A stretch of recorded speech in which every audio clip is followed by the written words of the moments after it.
What is up, everyone? Barricade here and bringing you guys episode 18 of Gears of War lore. And before I go into today's episode, I just want to say real fast that if you are one of the new subscribers that subscribe to my channel thanks to Like Butter Showcase, I just want to say thanks a lot for subscribing to my channel. I really greatly appreciate it. And to Like Butter, thanks again, man. I really greatly appreciate you showcasing my gameplay. It helped me out a lot. I already got like almost 100 extra subscribers, and you're awesome for doing that, man. I greatly appreciate it. For today's episode, I'm going to be talking about Jace Stratton. Jace Stratton is a character. I know he wasn't really too much in the games. He morely appeared in Gears of War 3, and he didn't really have too much of appearance in the games. He was a really overall cool character, but his character was morely described and shown in the Gears of War comics more than anything. But the reason why I'm even making this episode for Jace is because overall his character has a lot of depth and really cool backstory. Honestly, one of the coolest backstories in my opinion for the characters. And it kind of sucks that we didn't really get to see too much of it. We only got to see like a partial part of his life. And Rom's Shadow, we got to see him as a teenager and all that. But honestly, Jace is a cool character. So when it comes to his life, when he was a young child, unfortunately, when he was a young kid, that was when E-Day happened.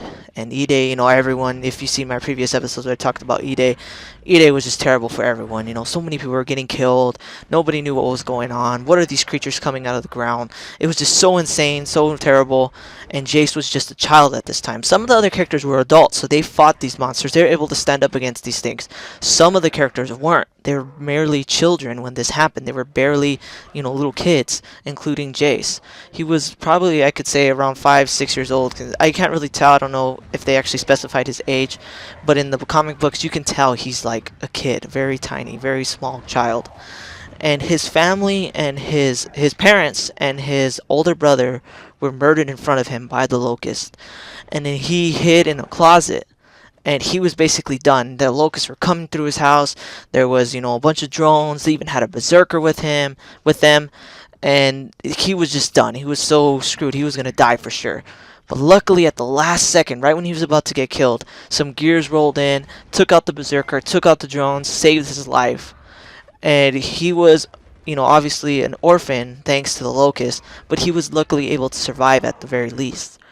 And ever since then, he really looked up to the Gears. He always liked them, and he gave them kind of like an inspiration of a sense of justice. And the thing that was really crazy was that's actually what led to, his involvement at the end of Rom's Shadow. If you remember in Rom's Shadow, Valeria got stabbed, they were down a soldier, and he basically was put in a situation of whether he's going to go run back to the orphanage and be a coward, or he's going to stand up to these monsters and work with the other Gears. And he saw that Lancer on the ground, he saw Valeria on the ground, and the first thing that came out of his mouth was, "I gotta protect my own." And he grabbed that Lancer and he jumped in. He didn't have any experience against fighting these creatures, but he just did it anyways. And that was just one really cool thing about his character. Growing up after that, he wasn't obviously a soldier yet because he was still too young after that experience. But later after that, he did become a cog gear, and he became a full-fledged soldier. And during his basic training and everything, he became best friends with this guy named Gil. Gil was never in the games or nothing. He was just a character strictly in the comics. But anyways, on his first mission, his very first mission was actually an insane one. He was just trying to just basically watch a bridge. Him and his squad were told to give intel and just watch over this bridge to make sure that, the other soldiers can get over it without any type of craziness happening. Just protect the bridge, basically. And at first, the first part of the mission was simple. It was nothing bad, nothing was happening. Okay, it's safe, this mission's easy, nothing's happening. Out of nowhere, Rom decides to be a jerk and starts attacking it with a group of Therons, and he just starts freaking messing up everything, kills a few of the soldiers. And during this first encounter with Rom after becoming a soldier, obviously he ran into Rom before, but during his first encounter with Rom as a soldier, he's fighting these Therons, trying to fight off Rom and all that with his squad. And he takes a torque bow to the ear. It literally grazes his ear, goes through his ear, luckily, and he survives. Obviously the torque didn't stick to him, he didn't explode, and, Jay survived, but that was one major thing that, he was scarred on his left ear because a torque bow literally flew through it. And it was just like one of the crazy things that happened with him. They got away from Rom, they survived, And then later on, he had a mission with Marcus. One of his very first missions was with Marcus, and he was working with Marcus, Dom, and then they later ran into Barrick again. And they're both working together, and their mission on that was pretty simple too. All it was just getting intel and information about seismic activity that was happening in a far distance in different cities. So they go and check this out, and then I shit you not, they find this stranded camp that's literally called Fucked.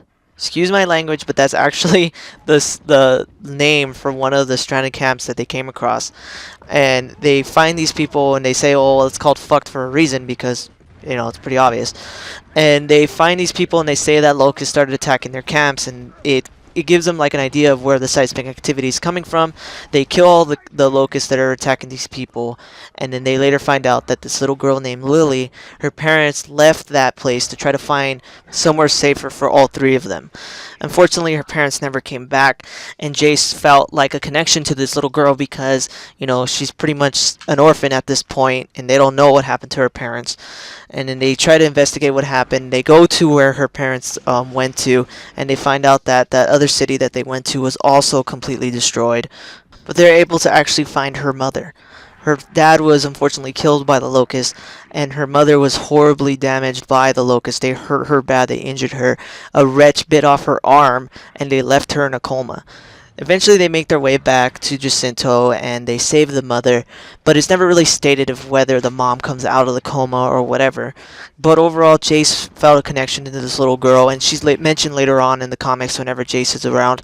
And it's just kind of cool to see this character, you know, this character who was orphaned, and then he later makes a connection with someone else who's almost orphaned, and he just kind of just has like this kind of cool sense of depth to him and shows that he's a very nice and caring character.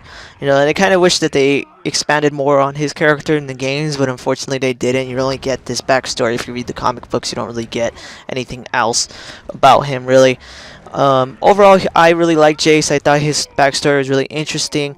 The only other thing I haven't mentioned yet is that the man who basically raised him after his parents' death was this guy named Dr. Gregory Wisen, just the man that basically owned the orphanage and was the caretaker of all the children in that orphanage. And the thing that was really cool about him was he was actually the character that found Jace in, you know, his wrecked home after his parents were murdered and everything. He was the one person that Jace really fell back on and really cared for after everything that happened. And his exact words actually when he found Jace was, "There you go, son. Just grab my hand. You're safe now." Just I don't know, I just really like that character a lot. His character is really cool in the comics, and I really liked that they showed, you know, him in Rom's shadow. Just a really nice old man that just did nothing but take care of children. Just overall a nice guy. So yeah, that's pretty much Jace's backstory. You know, he was orphaned at a young age, and through that whole bad experience, it made him want to be a strong soldier, so other people wouldn't have to deal with, you know, anything similar to him. You know, they wouldn't have to deal with losing family. And that's just one thing I really liked about his character, because he got to pretty much be a great soldier, and even though he went through horrible things, he never let it weigh him down. And overall, I think Jace is an overall cool and very in-depth character. But anyways, guys, I'm running out of time here. If you guys liked this video, please definitely hit that like button, subscribe, and tell me what you guys think about Jace. Do you think he's a cool character? Did you like his backstory? Let me know what you think in the comments below. But anyways, guys, thanks for watching, and take it easy.